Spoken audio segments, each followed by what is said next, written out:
實際上，習近平對李家超咧一路咧都覺得呢條友又黑又冇料到，太監，淨識得擦鞋。嗱，但係習近平就係中意呢種人啊嘛，係嘛？太監佢係最中意嘅，所以你見到黃小紅啊、蔡奇啊呢啲係咪？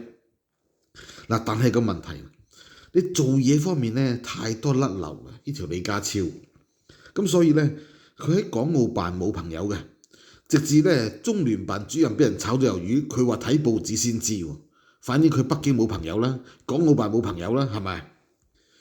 佢喺中聯辦都冇朋友㗎。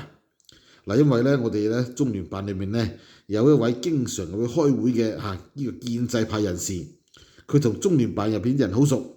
佢話咧，成個中聯辦冇一個睇得起李家超。其實大部分人咧都覺得佢係一種太監啊。咁呢種角色咧，大家知道咧，其實咧不嬲都好惹人討厭嘅。